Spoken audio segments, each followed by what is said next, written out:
नमस्कार दोस्तों, स्वागत है आपका हमारे पॉडकास्ट में, जहां हम बात करते हैं असली कहानी और डिजिटल मीडिया के सच की। आज हमारे साथ जो शख्स मौजूद हैं, डिजिटल मीडिया में एक अपना अहम रोल निभाया है। चाहे वो कैमरे के साथ हो या कैमरे के पीछे, वो अपनी ज़िंदगी को ऐसे पेश करते हैं जैसे कि अपने गांव की लाइफ को वो आगे तक लेके गए। अपने जीवन के बारे में बताया, गांव गलियों के बारे में बताया, आसपास के लोगों के बारे में बताया। तो बिना किसी देरी के हम मिलाते हैं आपके, हमारे और हम सबके सुनील जी चौधरी से। बहुत बहुत धन्यवाद। सबसे पहली बात तो आपका स्वागत है इस प्यारे से पॉडकास्ट में। और मतलब काफ़ी टाइम से आज मेरे को इस सफ़र में 2.5-3 साल हो गए, और इस सफ़र में काफ़ी लोग मिले जो पॉडकास्ट करने के लिए मेरे से बात करते हैं। लेकिन जिसमें सबसे पहले अभिषेक भैया है, जो एक मेरे निजी कनेक्ट भी है और काफ़ी 2-3 महीने से इनकी हम्बल रिक्वेस्ट थी कि भैया प्लीज़ आओ, क्योंकि मेरे शहर के सबसे बड़ी बात है, मेरे अपने लोग हैं। और मेरे सपोर्ट से और इनके सपोर्ट से बहुत कुछ ये प्यारा सा एक पॉडकास्ट निकल के आएगा। आप इसको पूरा देखना, क्योंकि बहुत सारी बातें हैं जो अपन सोशल मीडिया में नहीं कर पाते, जो कि पॉडकास्ट में कर पाते हैं। अपनी जीवनी को लेके हमेशा से मैं सोचता था कि जब मैं तैयारी करता था गवर्नमेंट जॉब की, तब मैं सोचता था कि मैं गवर्नमेंट जॉब लग जाऊंगा तो मेरी भी कोई ऐसे कहानी स्टोरी, मेरी जो रियल स्टोरी है, स्ट्रगल स्टोरी है, वो सुनेंगे। तो आज अभिषेक भैया ने मुझे मौका दिया है, तो अपन उसी तरह से सुनेंगे, एकदम नेचुरल और रियल तरीके से। तो भैया थैंक यू सो मच आपको कि आपने ये शुरुआत की है, बहुत अच्छी शुरुआत है। और सबसे बड़ी बात है कि मेरे पास के हैं, मेरे अपने लोग हैं, तो बहुत बहुत बहुत अच्छा लगा मेरे को। तो सुनील जी, कब स्टार्ट किया आपने, कैसे शुरुआत हुई आपके इस दौर की? देखो, स्टार्टिंग से ही मैं पढ़ाई में भी अच्छा था, और बचपन से मेरा ऐसा माइंड था, मतलब क्रिएटिव माइंड था। हमेशा से मैं, मतलब मेरा नजरिया एक कैमरे को लेके ऐसा था कि मैं कैमरा बहुत ज्यादा यूज करता था। मेरे पास फोन अच्छा नहीं था, लेकिन फिर भी मैं फोटो, एक एंगल, किसी भी चीज को देख के उसको कैप्चर करने की बहुत कोशिश करता था बचपन से ही। मेरे में काफी इंटरेस्ट था इस चीज में स्टार्टिंग से ही। मैं नहीं मानूंगा कि मेरे को आज कंप्लीटली 3 साल हो गए, लेकिन 3 साल से पहले से ही मुझे बचपन से इस चीज का शौक है। मजा तब आता है जब आपकी जो चीज में इंटरेस्ट है और वही काम आप करें। बिल्कुल, आदमी को काम भी वही करना चाहिए जिसका उसमें इंटरेस्ट हो, ताकि वो उसको बखूबी से निभाता है। फिर वो ऐसे, मतलब फिर मेरी स्टडी, अब मैं जिस फैमिली से बिलोंग करता हूँ उसमें ऐसा है कि गवर्नमेंट जॉब बहुत कुछ मायने रखती है, कि बस गवर्नमेंट जॉब। तो घर वाले भी कहीं ना कहीं मुझे फोर्स कर रहे थे कि भाई गवर्नमेंट जॉब, और मैंने दिल से भी तैयारी की, बहुत मेहनत से तैयारी की। लेकिन फिर मैं समझ गया था कि मुझे 9 to 5 जॉब तो नहीं करनी, वो भले से प्राइवेट हो या सरकारी हो, नौकरी होती है। जाट 2 ही जगह अच्छा लगता है, एक तो खेतों में और दूसरा सेना में। तो हमारे भाई ने उस चीज़ को गलत ठहराया। हालांकि इनका देखो बहुत अच्छा काम है। अपनी निजी ज़िंदगी के बारे में बताना पहले तो बहुत डर सा लगता है अपने आप में, कि अपनी निजी ज़िंदगी को कैमरे के सामने कैसे रियल रहें और कैसे अपन रील वाली ज़िंदगी को दिखाएं, तो वो एक अपने आप में बहुत बड़ी बात है। और मतलब मेरे आर्मी में स्पेशली बहुत लगा हुआ आज भी, मतलब फौजी नहीं बने पर दिल मेरा फौजी है। और मेरी सिस्टर आर्मी में, तो मुझे कहीं ना कहीं बहुत प्राउड फील होता है कि जैसे मेरी सिस्टर ने, मैं खुद भी हूँ। अच्छा, तो आर्मी में हूँ? मेरी सिस्टर आर्मी में, तो मैं ऐसा मेरे खुद को उसकी जगह रखता हूँ कि नहीं, मैं नहीं लगा तो मेरी सिस्टर। देखो, बहुत अच्छे आपको आने वाले क्वेश्चन तैयार रहेंगे आपके लिए। बहुत मजा आएगा इस पॉडकास्ट को, आप पूरा देखना। मैं खुल के बात करने वाला हूँ, और अभिषेक भैया बहुत ही अच्छी तरीके से पेश आते हैं। बहुत अच्छे क्वेश्चन इन्होंने तैयार कर रखे हैं, जिनको आप आगे देखेंगे। यार सुनील जी, एक चीज़ बताइए, आपके फैमिली मेंबर्स या दोस्त या निजी संबंधी इसको किस तरह से देखते हैं, या पहले किस तरह से देखते थे और अब किस तरह से देखते हैं? देखो, अभी मैंने जब शुरुआत की थी तब मेरे गांव के लड़के थे, तो वो बोलते थे कि भैया अपन ऐसे करें। तो मैं उनको बोलता था कि आप करो, मैं हमेशा आपके सपोर्ट में हूँ, मुझे बहुत नॉलेज थी इन चीज़ों की। तो वो मतलब करने, पूरा ग्रुप था एकदम 10-15 लोगों का मेरे गाँव में, जो गाँव में रहते थे। तो लेकिन वो कर नहीं पाए। एक स्टेज आता है कि कल करेंगे ऐसा करके महीना हो गया, और मैं गाँव में शिफ्टिंग हो चुका था। तो तब स्टार्टिंग हुई हमारे इस चीज की। तो मतलब वो बंदे सोचे कि यार हम करेंगे, शर्म आती है, लोग बातें करेंगे, तो वो सबके साथ ही होता है। तो जब स्टार्ट किया तो फिर वो पीछे हट गई कि नहीं पहले तू बना वीडियो। तो फिर मेरे को कोई नहीं मिला, फिर मेरी मम्मी मिली। यार मम्मी का बनाते हैं, मम्मी मैं दोनों बनाते हैं। तो फिर मम्मी एक मेरी नेचुरल कॉमेडियन है, तो मैंने मम्मी को लिया। फिर मम्मी स्टार्टिंग जब थोड़ी वीडियो डली तो बातें इतनी भयंकर बनी, ये तो वीडियो बनाते हैं, ये तो ऐसा करते हैं, मतलब भयंकर नेगेटिविटी वो। और उस नेगेटिविटी को लेके वो जो मेरे साथ में काम करना चाहते तो वो भी पीछे हट गए कि यार तो नेगेटिव ज्यादा हो रही है। और तब फिर आगे चल के मतलब बहुत कुछ बदला ऐसा कि जो स्टार्टिंग में मैं उनके सामने ऐसा कैमरा करता था कि तो गांव वाले कोई बोला अरे नहीं मेरा मत बना। और आज ऐसा परिवर्तन आया है कि वही लोग बोलते हैं कि यार हमारा भी तो बना। तो टाइम की बात है। देखो मम्मी के ऊपर भी हम बहुत अच्छी सी अभी हम बात करेंगे, लेकिन उससे पहले मैं एक चीज़ आपसे जानना चाहता हूँ कि आपके कंटेंट में, आपके व्लॉग्स में एक चीज़ बहुत अच्छी मुझे जहाँ मैं उससे अट्रैक्ट हुआ, अपनी गांव की लैंग्वेज, जो अपनी मारवाड़ी जो लैंग्वेज है, ढूंढाड़ी जो लैंग्वेज है, वो आपने यूज करी उसमें। तो कहाँ से दिमाग में आया कि अपने को इसी फॉर्मेट में आगे चलना है? देखो मेरे को स्टार्टिंग से यही था कि मैं जिस गांव में रहता हूँ आसपास के लोग देखने लगे थे, गांव के लोग देखने लगे, मुझे लगता था कि मैं अपनों लोग, पहले स्टार्टिंग में ऐसा हुआ कि मैं अपने लोगों को हंसाऊं। दूसरे बाद में पहले अपने लोग, अपनी भाषा के लोग जितना रिलेट कर पाएंगे मेरी भाषा को, जितना वो समझ पाएंगे, हंसेंगे, सपोर्ट करेंगे, तो वही पर्पस था कि मैं अपनी भाषा को आगे बढ़ाऊं और अपने लोगों को पहले हंसाऊं। बिल्कुल, देखो अपनी भाषा पे गर्व होना चाहिए। अभी सपोज मैं किसी का नाम नहीं लेना चाह रहा, लेकिन फिर भी बता ही देता हूँ। अभी मराठी लोग हैं, तो मराठी लोग क्या करते हैं, वो अपनी भाषा को बहुत ज़्यादा तवज्जो देते हैं, वो उसी लैंग्वेज में बात करते हैं, चाहे ऑफिस हो, वर्क प्लेस हो, या फिर आप बाहर देख लो, वो इसी अपनी खुद की लैंग्वेज में बात करना बहुत ज़्यादा पसंद करते हैं। तो मुझे भी यही अच्छा लगता है, मैंने भी वहीं से ये चीज़ आया। मैं खुद भी एक बैंकर हूँ अभी एट प्रेजेंट, तो वहाँ पे भी मैं इसी लैंग्वेज को बोलना ज़्यादा पसंद करता हूँ। मैं क्या होगा जो देखा जाएगा फिर। इसके बाद में हुआ ऐसा कि भाषा का ऐसा हुआ कि अपने लोगों से ज़्यादा बाहर वालों को अपनी भाषा पसंद आने लगी। हाँ। मुझे अपने लोग कम, बाहर वाले भैया आपकी भाषा बहुत मस्त लगती है।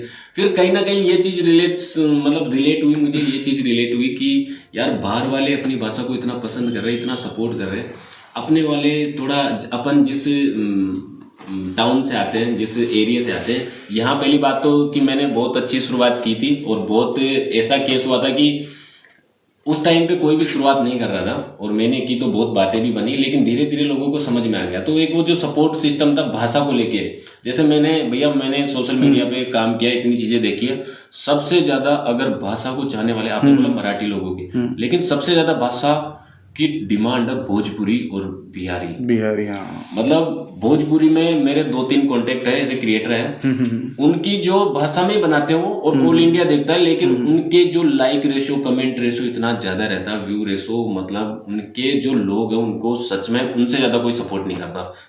उनका एक ही पर्पज है भाषा को लेकर। और मैं भी वही चाहता हूँ कि जो भी अपनी भाषा को देखते हैं लोग, वो ज्यादा से ज्यादा अपनी भाषा के क्रिएटरों को सपोर्ट करें। ये ना सोचे कि यार ये अपने टाउन में जेलेसी थोड़ी ज्यादा है, वो सभी जगह तो नहीं, अपने में स्पेशल है। अपने में मैंने देखा है कि सामने से बंदा मेरी तारीफ कर रहा है, भैया बहुत मस्त वीडियो बनाते हो ऐसे वैसे, और जब उसका इंस्टाग्राम खोल के देखो फॉलो नहीं कर रहा। मैं इस जगह मैं भी आता हूँ, देखो मैं खुद को भी बोलता हूँ, मेरे 2 चैनल हैं।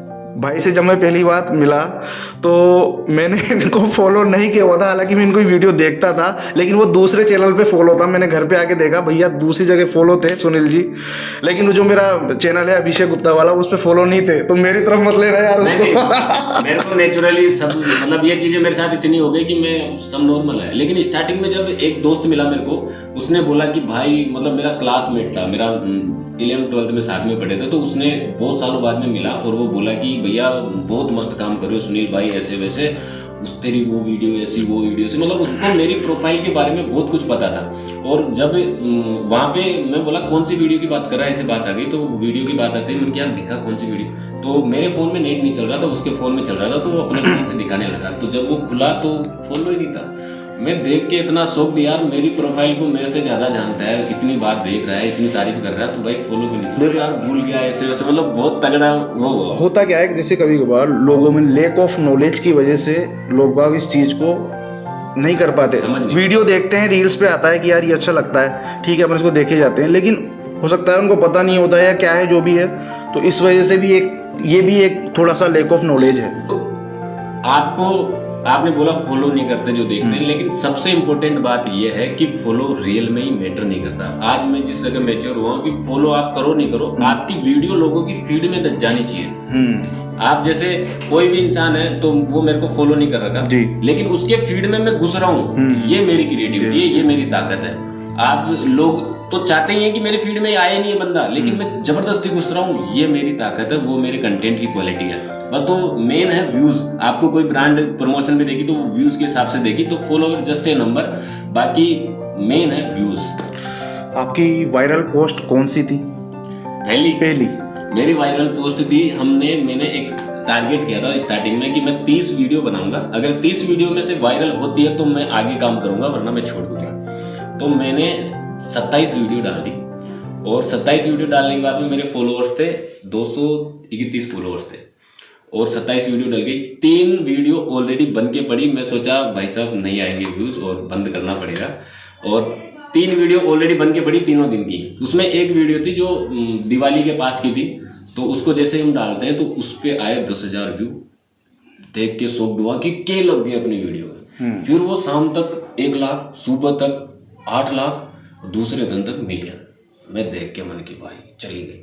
वो वीडियो ऐसी चली कि वो जैसे ही लोगों को फीड में गई, लोगों ने अकाउंट चेक किया, प्रोफाइल विजिट की, प्रोफाइल विजिट करके पूरी वीडियो 30 की 30 वीडियो देख ली, तो वो पूरी वीडियो पे के लग गए।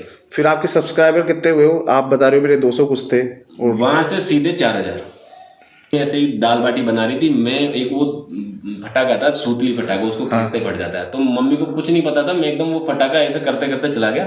मम्मी मुझे इसको पकड़ना, एक बार खींचना, कैमरा भी चालू था, और ऐसे वो पकड़ के खींची तो उसका एकदम नेचुरली बिहेव आया, हाँ बाप को ना मारा तो कर दी। तो वह वीडियो 1 डे 3 मिलियन, ओ भाई, और 1 डे 3 मिलियन गई पूरी प्रोफाइल। फिर वापस से लोगों ने वो 30 के 30 वीडियो देखी, फिर वो मतलब जहाँ पे 1 लाख व्यूज थे उस पर 2 लाख हो गए, और पूरा अकाउंट ऐसे उड़ा बिल्कुल हवाई जहाज की तरह। आपके गुरु कौन है इस फील्ड में?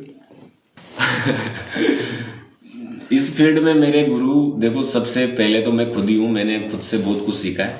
और मेन है कि आप ऐसे इस फील्ड में, मेरे एक बचपन का दोस्त था, उसने बहुत सिखाया था मेरे को, उसका नाम संजय है। तो उसने मेरे को फोटो खींचनी सिखाई, एक एंगल बताया कि ऐसे होती थी। वो जब कॉलेज टाइम पे हम थे तब शूट के लिए जाते थे, जवाहर सर्किल ऐसे, मतलब तो वहां से वो शौक पैदा हुआ।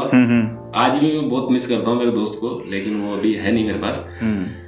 ऐसे तो आइडियाज़ कहाँ से आते हैं सुनील जी आपके दिमाग में कि यार अपने को फला टॉपिक पे काम करना है, उस पे काम करना है? कहाँ से लाते हुए? हमारे दिमाग में तो ऐसे कुछ आता है नहीं। देखो नेचुरली अपन अगर जिस लाइन में होते हैं तो आइडिया आ जाते हैं। मेन जब स्टार्टिंग हुई थी तब बहुत सारे आइडिया ऐसे आते थे कि मतलब फ्री रहता था माइंड, और रिलेटेबल कंटेंट बनाते थे, तो ऐसे बहुत सारे आइडिया आते थे। फिर घर के हिसाब से, जैसे शिव नरेश का एक वीडियो बना रहा है, शिव नरेश के चड्डे और टी शर्ट का, मतलब वो सालों तक नहीं फटते, तो मन की यार 5 साल से पड़े हैं, तो ऐसे मम्मी, मैं जाके उनको लेके जा, मम्मी क्या लिया यार शिव नरेश के कपड़े मैंने, तो ऐसे मतलब रिलेटेबल बनाते गए, और ऐसे ही मतलब आइडिया आते गए। आज बहुत सारे आइडिया आते हैं कि कुछ हटके ही करे, कुछ हटके ही करे, तो ऐसे करके मतलब अपने ऊपर ही, आपकी लाइफ के ऊपर है कि आइडिया, आपका दिमाग कितना फ्री रहता है, उस हिसाब से आइडिया आते रहते हैं।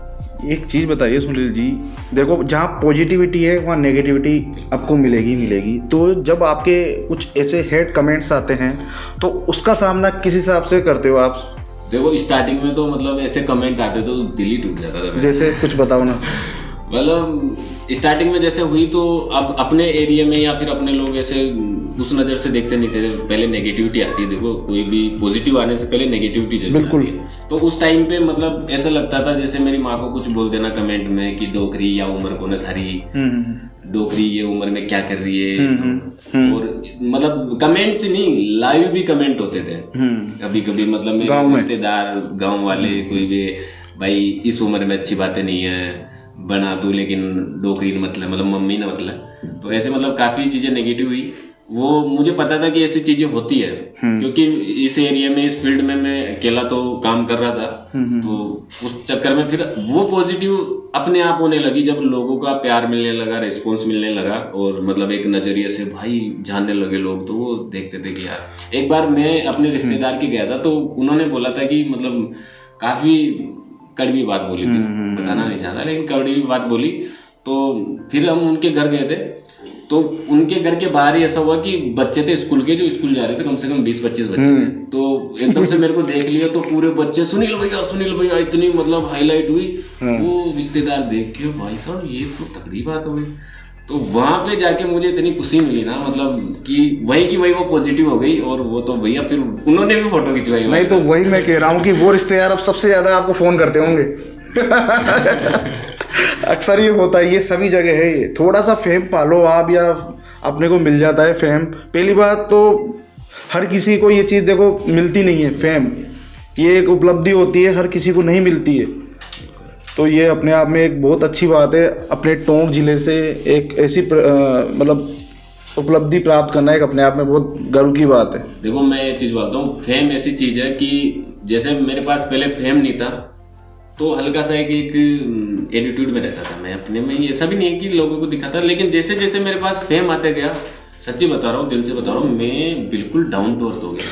और कहीं ना कहीं लोगों को बहुत पसंद आती है चीज़, और कई लोग मुझे बोलते भी कि भाई इतना डाउन टू अर्थ मत हो यार, थोड़ा बॉस तो एटीट्यूड रखे। लेकिन बॉस हूँ जैसा मतलब बिल्कुल डाउन होता गया।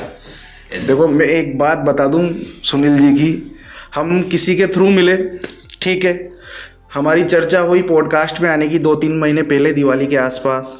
तो मैं इनसे मिला, वन टाइम मीटिंग थी। फिर मैंने अभी कुछ दिनों पहले इनसे नंबर मांगे, भाई ने नंबर दिए। वहाँ पता लगा मेरे को कि भाई साफ दिल का है बंदा, कोई दिक्कत नहीं है, बिल्कुल 0% एटीट्यूड यार, 0% एटीट्यूड।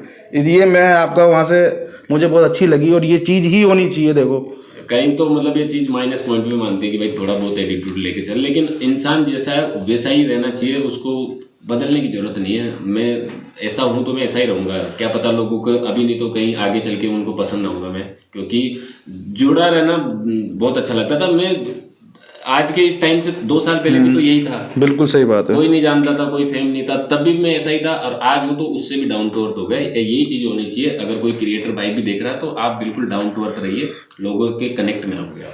फॉलोअर्स कम हो या ज़्यादा, क्या फ़र्क पड़ता है इससे? बिल्कुल भी फर्क नहीं पड़ता।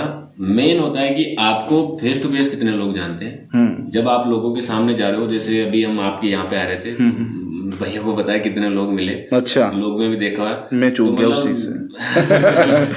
तो मेन चीज़ है, फॉलोअर बिल्कुल भी मायने नहीं रखते, आपका फेस मायने रखता है। जब आप मार्केट में जाते हो तो कितने लोग पहचान जाते हैं। मैं कभी कभी तो मुंह बांध के चलता हूँ एनी टाइम, और फिर भी मुझे कपड़ों से, गाड़ी से कहीं ना कहीं जज कर ही लेते हैं सुनील भैया। तो एक चीज़ मैं आपसे जो आपकी ज़िंदगी के बारे में है वो पूछना चाह रहा हूँ, सोशल मीडिया पे रियल रहना कितना मुश्किल है? बहुत मुश्किल है। बहुत मुश्किल है। बहुत मुश्किल है। वो ऐसे कि अपन जैसे रील की एक अलग लाइफ है और रियल लाइफ एक अलग है। मैंने स्टार्टिंग में यूट्यूब पे ब्लॉग बनाना स्टार्ट किया था, तब मैंने, सब बोलते थे कि यूट्यूब पे काम करो, तो मैंने मोनेटाइज के लिए कंटिन्यू 22 वीडियो डाले, ब्लॉग डाले, तो उनमें मेरा मोनेटाइज भी हो गया था। लेकिन उनमें एक चीज़ समझ में आ गई कि भैया अगर ब्लॉग डालोगे तो आपकी रियल लाइफ नहीं रहेगी, वो रियल एकदम बिल्कुल आपके सोशल उससे जुड़ जाएगी। क्योंकि ब्लॉग अपन बनाते हैं सारे दिन, क्या कर रहे हैं क्या नहीं, उनमें मैं रियल रहना ही पसंद है। और उनमें भी अगर मैं रियल नहीं रहूँगा तो क्या होगा। तो मेन चीज़ है कि आप ब्लॉग बनाते हो, डेली का क्या कर रहे हो क्या नहीं, तो उनमें आपकी निजी लाइफ बाहर निकल के आती है, और उनमें कहीं ना कहीं लोग रियलिटी देख लेते हैं कि क्या है क्या नहीं।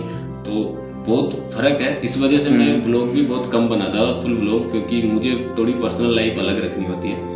क्योंकि एक रियल की लाइफ अलग है, पर्सनल लाइफ अलग है, और ज़्यादातर मैं यही बोलूँगा कि अपनी पर्सनल लाइफ को थोड़ा छुपा के रखें, और अगर दिखाना है तो दिखा भी सकते हो, बाकी थोड़ा रियल रह के काम करना।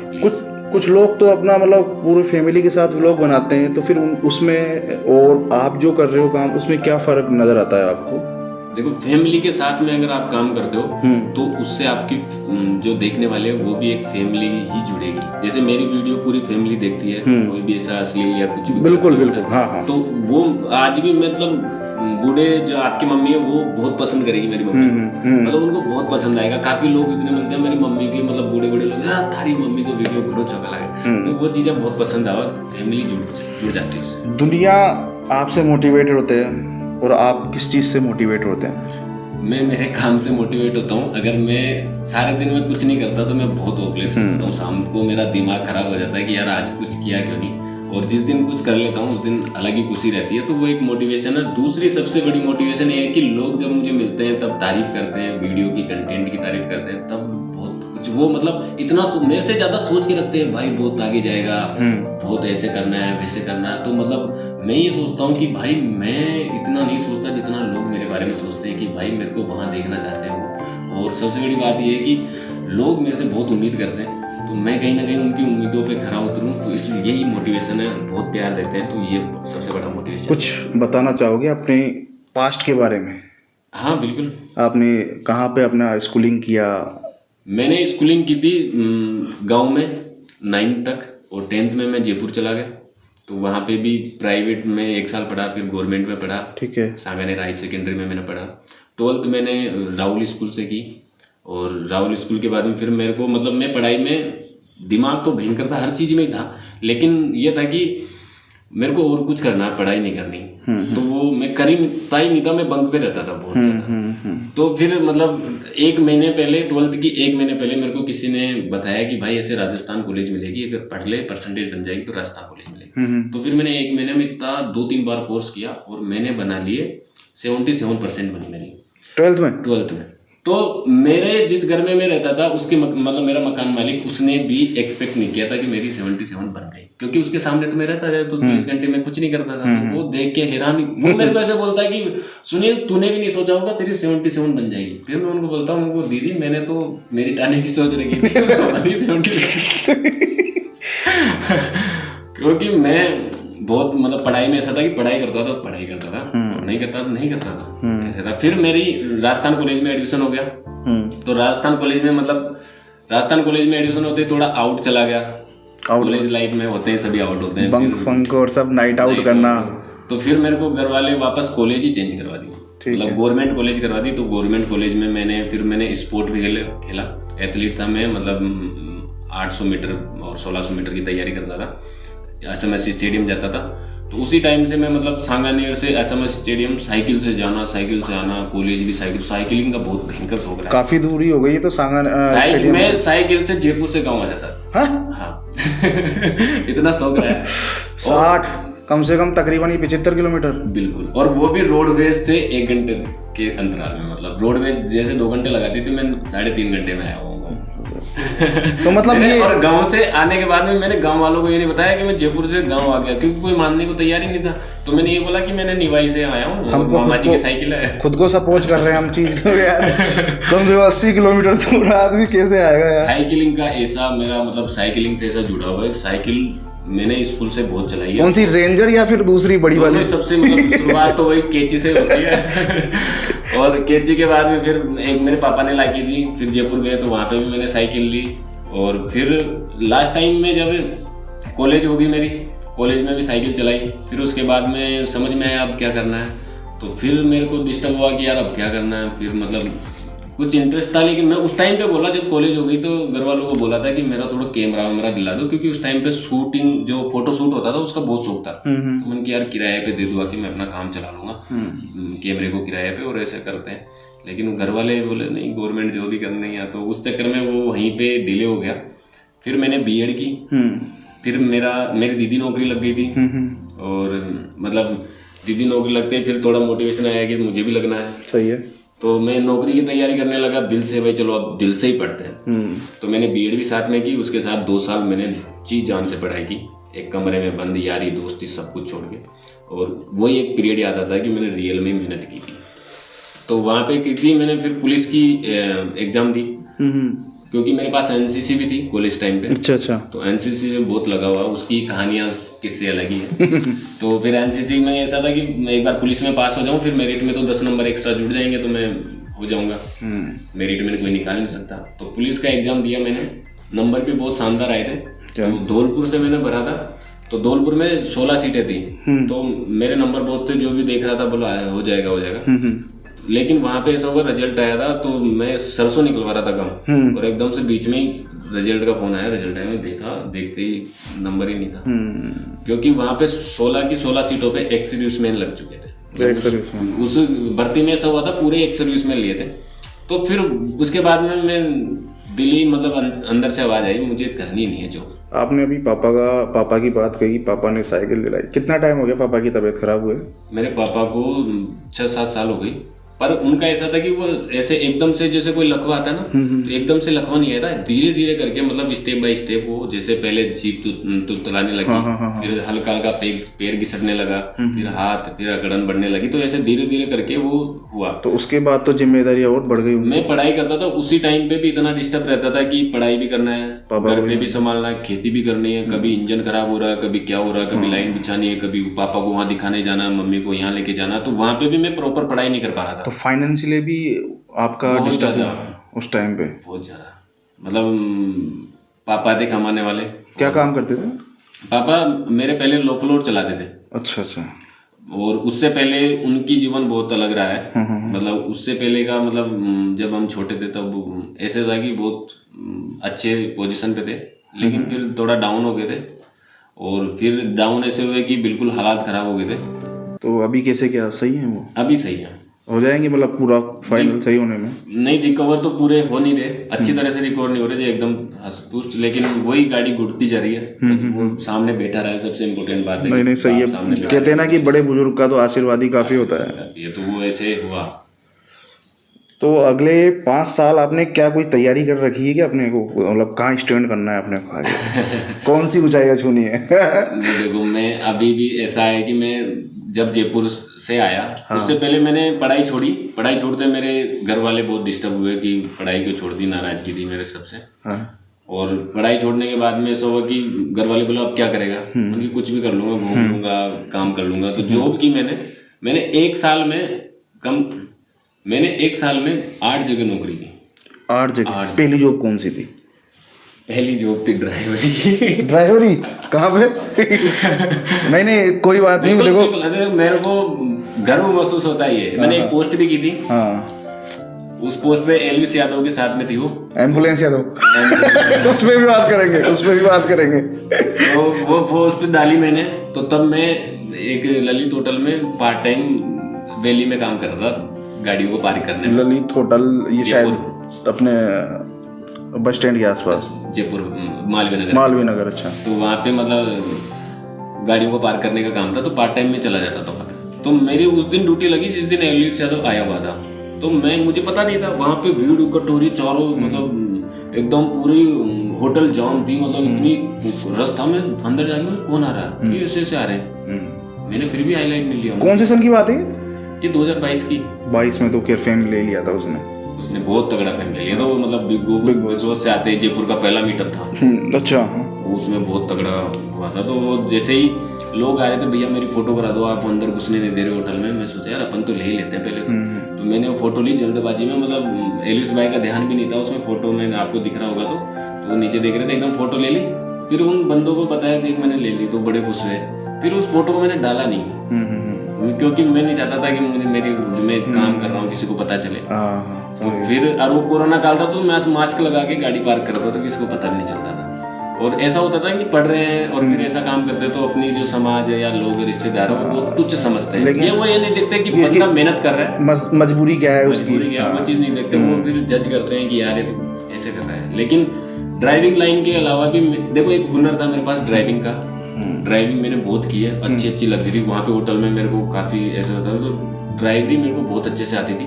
और मेरे पिताजी ऐसे चाहते थे, मैंने जिसकी भी गाड़ी चलाई ना, वो मतलब मालिक यही बोलता था भाई तू परमानेंट लग जा, इतनी प्यारी गाड़ी चलाता था। तो मेरे पिताजी गाड़ी चलाते थे, वो खुद भी ड्राइवर रहे, तो वो हमेशा से चाहते थे कि मैं ड्राइवर नहीं बनूं। ड्राइविंग लाइन में एक चीज़ मैंने देखी, मैंने बहुत अच्छी गाड़ी चलाता था। तो ड्राइविंग लाइन में जैसे आप किसी भी मालिक के काम कर रहे हो, तो वो आपको केवल महज एक ड्राइवर ही देखेगा, ड्राइवर की नज़र से देखेगा। वो कभी भी आपको पहली चीज़ तो नंबर भी ऐड करेगा, तो सुनील ड्राइवर देख लेना आप ये चीज़। अपन खुद भी ऐसे लोग अरे मेरा ड्राइवर कहाँ गया, अरे भाई वो एक इंसान है, उसको ड्राइवर तो है वो, लेकिन उसको एक अलग नज़रिए से एक अलग इज्जत दो। क्योंकि एक ड्राइवर ही होता है जिसके पास मालिक की सारी प्रिवाइसी होती है, और उसको ले जाना आना ले जाना वो सब कुछ, मतलब उसकी सबसे बड़ा मतलब सुरक्षा उसके हाथ में, पूरा जीवन उसके हाथ में। तो भाई ड्राइवरों की बहुत इज्जत किया करो, मैं खुद भी करता हूँ। सुनील जी, अगर जैसे सोशल मीडिया बंद हो जाए, जैसे अभी टिकटॉक नाम का एक वो चला था, बैन कर दिया भारत में, अभी जैसे टेरिफ वेरिफ का भी लफड़ा चल रहा है, तो पता पड़े कि भैया यूट्यूब पे मोदी है तो मुमकिन है। टिकटॉक मैं खुद भी चला था TikTok, पर उस टाइम पे प्राइवेट था अकाउंट। तो सुनिए, मेरा क्वेश्चन आपसे ये है, अगर ये सोशल मीडिया बंद हो जाए तो आपने कुछ अपना बैकअप प्लान तैयार किया हुआ है? बिल्कुल सबके पास होता है। मैं मतलब अभी भी मैं थोड़ी जिम्मेदारियां ज्यादा है मेरे पे, मतलब घर की जिम्मेदारियां, पापा मम्मी की, इस वजह से मैं थोड़ा बाहर नहीं निकल पाता। जैसे ही मैं थोड़ा फ्री होऊंगा बाहर निकलूंगा, अपना बिजनेस सेटल करूंगा। सबसे मैं बहुत परेशान रहता हूँ इस चीज को लेके कि मैं अपने बिजनेस में अपना किस लाइन में जाना चाहोगे? एक तो पहली चीज जैसे मेरे को फैशन का है कि मैं बहुत अच्छे कपड़े वेयर करना चाहता हूँ, और ऐसे मैं खुद भी पहनता हूँ, तो लोगों को भी एक अच्छी लाइफ स्टाइल, मतलब खुद का ब्रांड अगर आप इंट्रोड्यूस कराना चाहोगे पब्लिक के सामने। हाँ, स्टार्टिंग जैसे जहाँ से भी होती है, हाँ, तो वहीं से करेंगे। आगे चल के धीरे धीरे स्टेप बाय स्टेप चढ़ना होता है। सबसे पहला तो मेरा मोटिव ये रहता है कि मैं पैसे कमाऊँ, और मुझे जैसे प्रॉपर्टी लाइन में भी बहुत इंटरेस्ट है। अच्छा, तो ऐसे करके हर चीज में टैलेंट भरा पड़ा है। मैं आपसे कुछ आपकी पर्सनल बातें जानना चाहूँगा। हाँ बिल्कुल। क्या पसंद है खाने में आपको?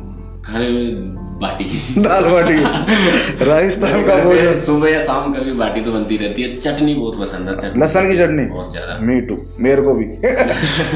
इसके अलावा मतलब चूरमा, मीठे में इतना पसंद नहीं है क्योंकि मैं मीठा बहुत कम खाता हूँ। बाकी चटपटा बाहर का खाना बहुत कम पसंद है, क्योंकि इतना खा चुका कि बहुत घर का खाना पसंद है। बस घर में कुछ भी बनो, घर का खाना मस्त। और कोई महिला मित्र? हाँ, महिला बहुत स्टार्टिंग से बहुत सारे रहे हैं। नहीं वैसी देखो सबकी लाइफ में होता है पास्ट तो, और मेरे में भी था, और बहुत ऐसे मतलब। तो आपने हमारे दर्शकों को एक हिंट दे दिया है कि पास्ट था वो आपका, प्रेजेंट में भैया लाइन खाली है, देख लेना। बिल्कुल भाई गवारा है अपना। भाई जो पास्ट था वो भी मेरे को आज फोन करते हैं कि भाई कैसे हो, क्या हो। उस टाइम था जब वो मेरे फोन नहीं उठाते थे। आज वो फोन करते हैं तो मैं नहीं उठाता। देखो टाइम की बात है। बाकी ये चीज़ें लाइफ में, लव लाइफ होनी चाहिए। ये चीज़ें आपको एक लेवल से ऊपर उठाती है, बहुत कुछ सीखने को मिलता है। मैं मानता हूँ कि मेरे जीवन में जितनी भी लड़कियां आई या वो लड़की आई, तो उसने मेरे जीवन को बहुत चेंज किया।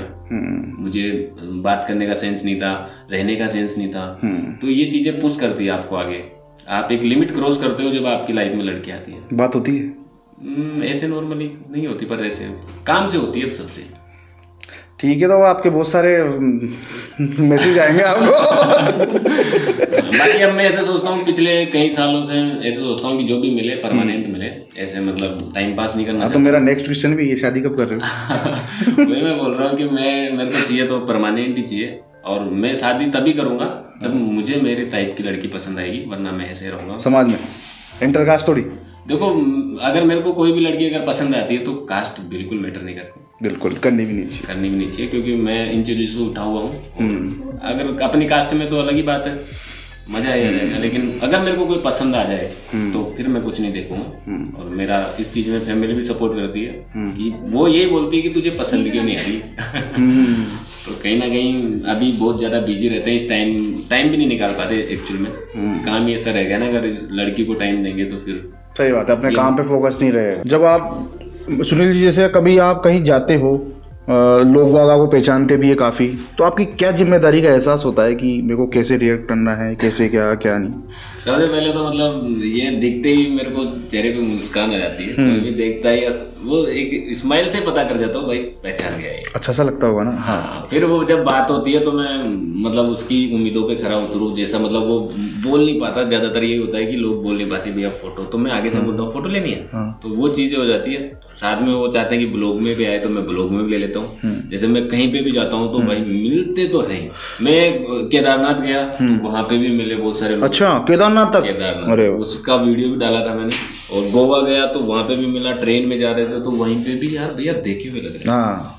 कल भी मैं एक हॉस्पिटल में पापा की दवाई लेने गया था, वहाँ पे भी एक भैया मिले, तो वो बोले यार भैया मैंने आपको कहीं देखा है। मैंने कि नहीं यार भैया, नहीं यार देखा तो कहाँ मिले थे पर? मैंने कि यार वीडियो में देखो। हाँ, कौन सी आईडी है वो? फिर देखा, फिर वो जान गए कि आप मम्मी के साथ वीडियो बनाओ। कभी कभी ऐसा होता है मतलब डिलीवरी का स्विगी वाले बंदा जो डिलीवरी करना आता है वो तक जा, हाँ भैया आप, तो ये हो जाता है। सही है, जरूरी भी है। देखो एक, और बहुत अच्छा लगता है जब ऐसा होता है। नए इन्फ्लुएंसर जो हैं उनको क्या सिखाना चाहोगे आप? नए इन्फ्लुएंसर को ये है कि मेरे पास बहुत सारे लोग आते हैं ऐसे नए, और अच्छा लगता है कि उनको भी आगे बढ़ते देखना चाहूँ मैं। सही है। और मैं ये बोलना चाह रहा हूँ, इस लाइन में, इन्फ्लुएंसर लाइन में सबसे बड़ी दिक्कत आती है पैसों की। जैसे मेरे को भी पहले ऐसा पता था कि 10,000 फॉलोवर्स होते ही पैसा आएगा, मोटा आएगा, मतलब उनको नॉलेज होती नहीं है। अच्छा। मुझे भी नहीं थी, ऐसे सारी नॉलेज थी, एल्गोरिदम थोड़ा बहुत, लेकिन इतनी नॉलेज नहीं थी कि भाई रियलिटी नहीं पता थी।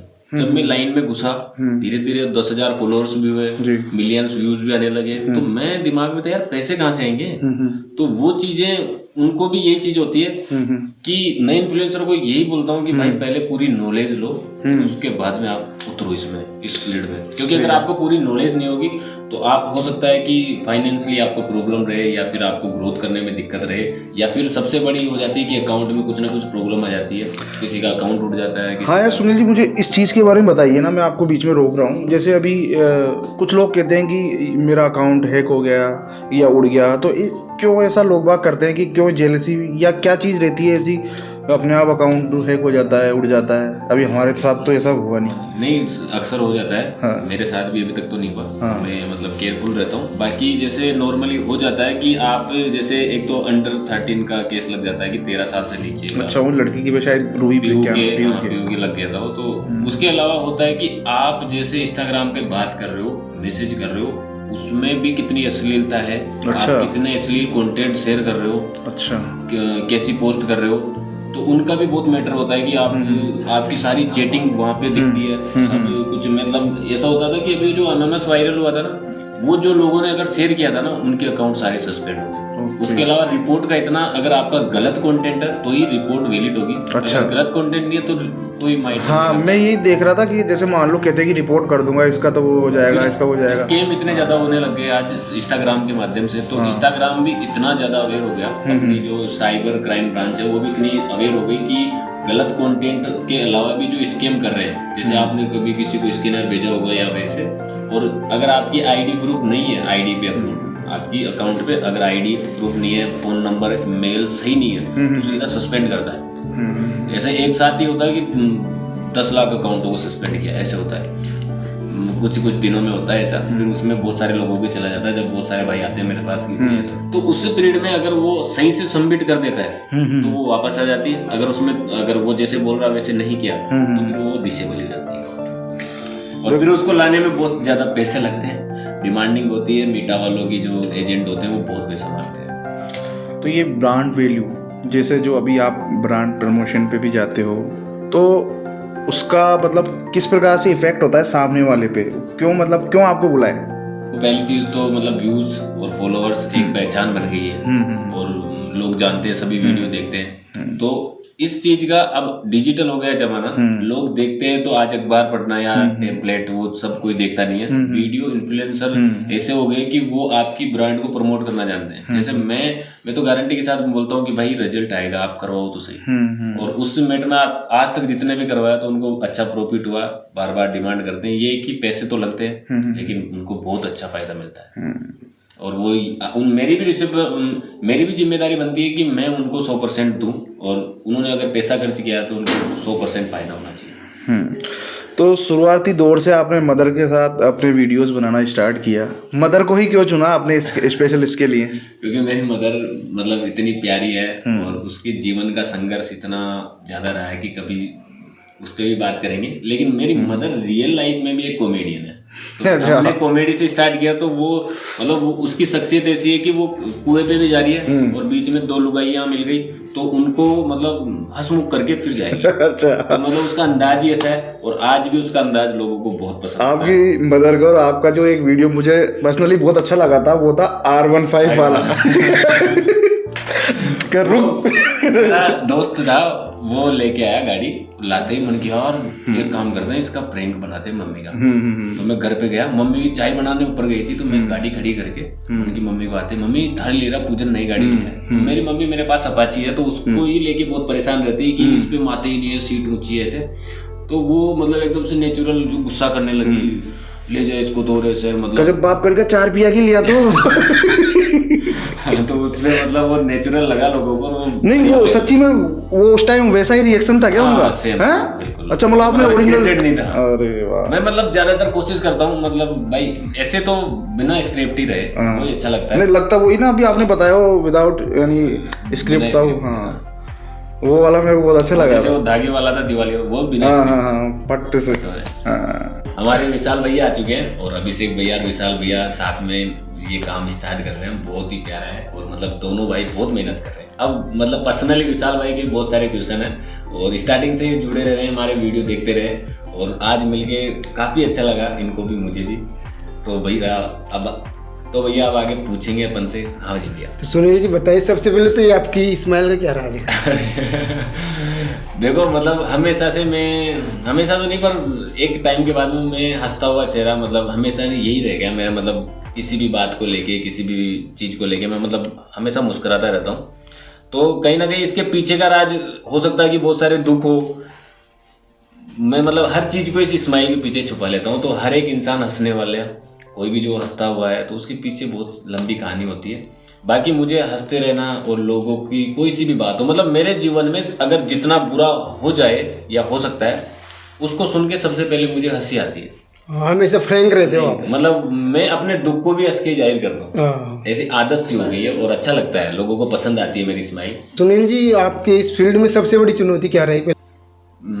मोबाइल की स्टोरेज की क्योंकि एक अच्छा मोबाइल नहीं था। मैंने 70,000 फॉलोअर्स किए थे मात्र iPhone SE 2020 आता, मतलब वो 7 के लमसम iPhone 7 इतना ही था। तो उसमें मतलब हम 4 वीडियो डिलीट करके एक वीडियो बनाते थे। तो वो एक काफ़ी मुश्किल रहा कि यार छोटे से फ़ोन में स्टोरेज ऑलरेडी भरा है और हम फिर भी कोशिश कर रहे हैं, उससे 70,000 फॉलोअर्स कर लिए। तो वो सबसे बड़ी चुनौती रही स्टोरेज की और फ़ोन की।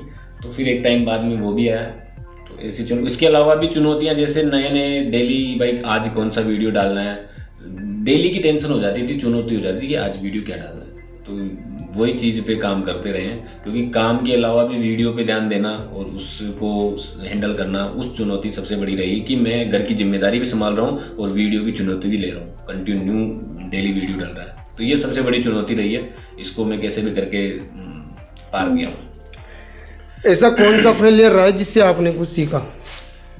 ऐसा फेलियर जो मैंने कुछ सीखा तो मतलब एक तो ये था कि मैं कहीं पे भी जॉब करता था तो वहीं से छोड़ देता था क्योंकि मुझे जॉब करना पसंद नहीं था।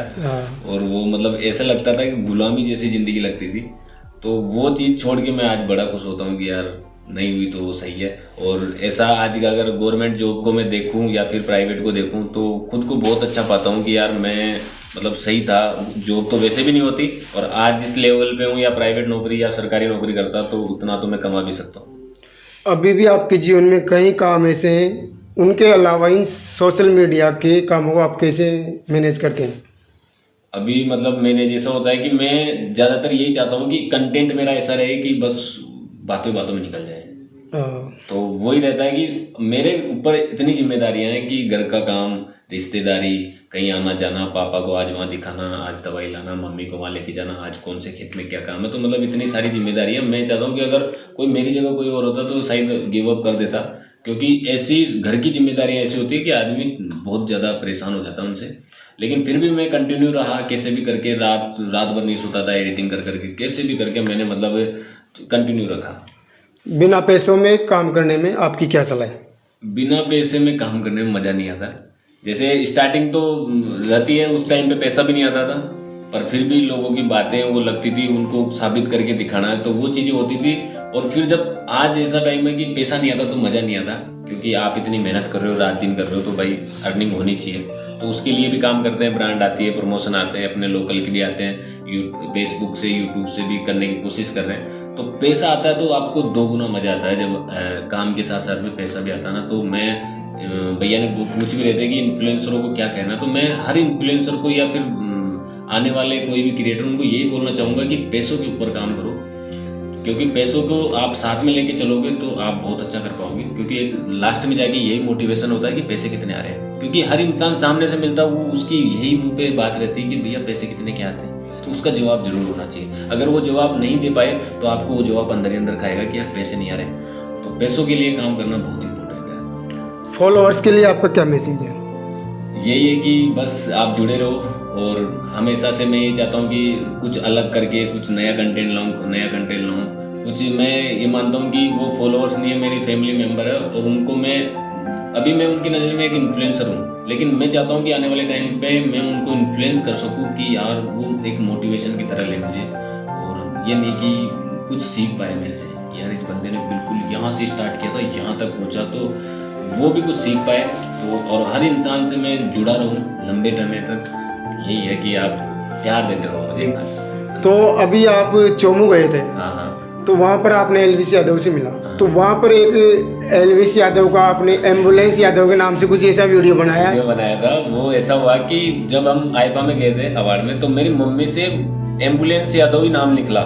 मैं बोल रहा एलवीस यादव मम्मी, और वो बोल रही एम्बुलेंस यादव। मैं उसको 3-4 बार बोला, फिर भी वो एम्बुलेंस ही बोल रही कि मेरे से नहीं आएगा नाम, ये तो नाम ही ऐसा है कि मेरे से नाम ही नहीं आएगा। तो फिर मैंने उसको बस वही रहने दिया, और उसकी वो रील काट दी 2-3, और वो इतनी भयंकर वायरल हुई कि बहुत ज्यादा वायरल हुई। और मैंने भी वो आपकी रील देखी, 2-3 बार देखा, कम से कम बहुत हंसी आई उसमें।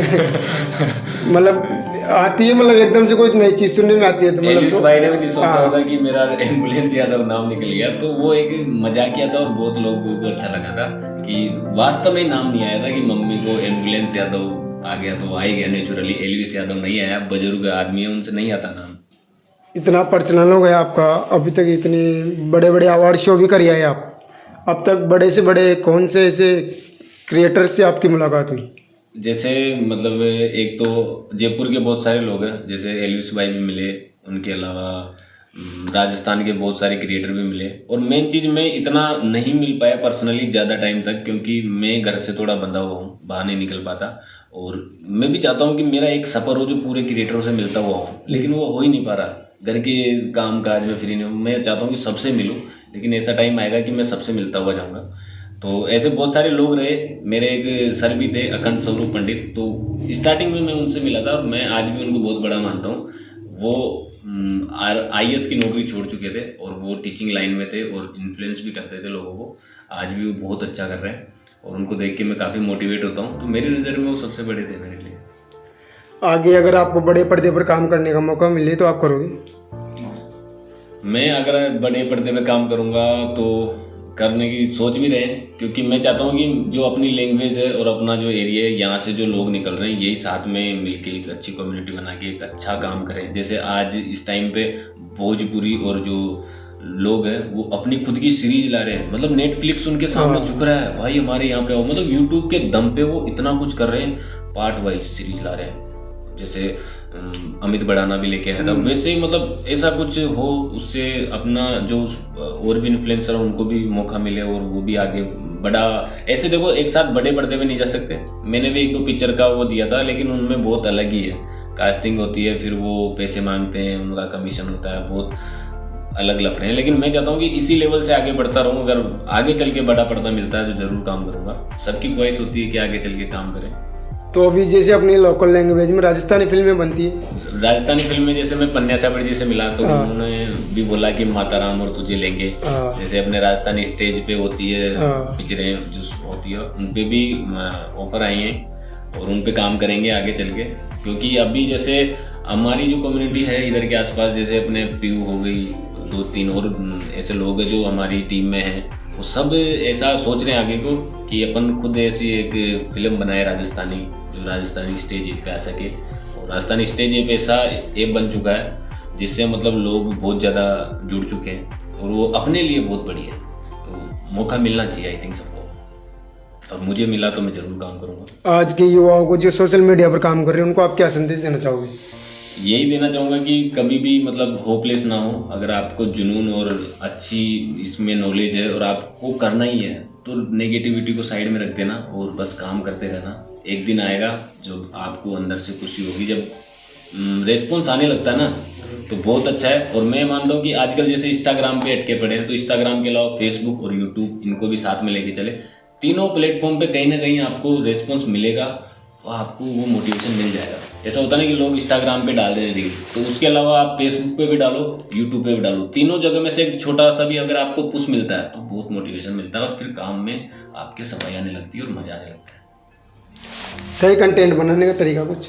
सही कंटेंट बनाने का कि लोगों को रिलेट करो, ऐसे होता ना कि अपन बाहर का कुछ सोच रहे हैं और कंटेंट अपने बीच में ही है, हाँ तो वो अपने आसपास का जो कंटेंट है, और ये होता है कि थोड़ा मोटिवेशन हो या फिर कॉमेडी हो या कुछ अलग करके हो, ऐसा करके हो, तो अपने बीच में से जो कंटेंट निकालता है वो ज़्यादा चलता है। जैसे आप वीडियो बनाते हैं तो आपका कोई साथी भी होगा जो आपके साथ में मतलब वो वीडियो बनाता है। हाँ हाँ, तो ऐसा कोई यार हो? बहुत सारे हैं जो मतलब अपने जैसे महेश जी हो गए, उमा शंकर हो गया, सागर हो गया, इसके अलावा बहुत सारे ऐसे इन्फ्लुएंसर जो मेरे टच में हैं, कांटेक्ट है, कभी भी मदद मिलती है तो एक दूसरे करते भी हैं, प्रमोशन से लेके या फिर अकाउंट को लेके, ऐसे सभी लगभग टच में हैं। कुछ मारवाड़ के लोग हैं जो मैं बोल रहा हूँ ना कि मैं जा नहीं पा रहा हूँ उनके पास, मैं सबसे मिलना चाहता हूँ एक बार पर्सनली, और पर्सनली बातें सबके साथ व्लॉग करना, एक वीक कोलैबोरेशन करना चाहता हूँ। कभी आएगा, कभी फ्री रहूँगा तो ज़रूर जाऊँगा। बाकी सब कम्युनिटी से, जैसे लादू ठेकेदार भाई है, वो भी मतलब सुदीप भाई बहुत अच्छा है, वो भी हमेशा।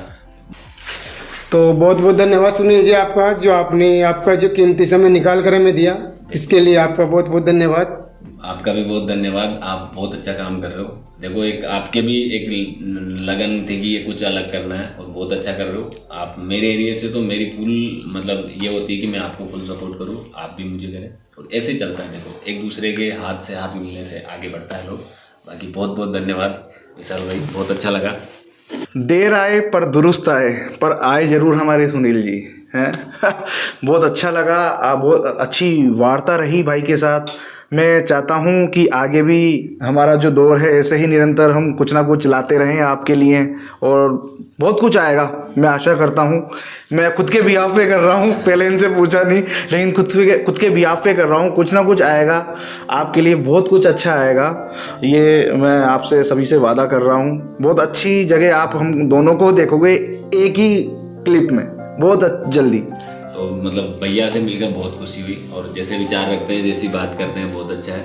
आज मतलब हम बहुत सारी बातें भी की कि कैसे क्या करना है। तो ऐसा है कि इनको मैं बहुत थैंक यू देना चाहता हूँ कि मेरे जो टाउन में, निवाई शहर में आप ये चीज़ कर लो, और ये चीज़ से मुझे नहीं, बहुत सारे लोग जो देख रहे हैं उनको भी काफ़ी ऐसा लगेगा कि यार काश अपन भी इस सीट पे बैठ पाए। और ऐसा जैसे ये जो समय है, समय ज़रूर बदलता है, बस आप निरंतर मेहनत करते रहो।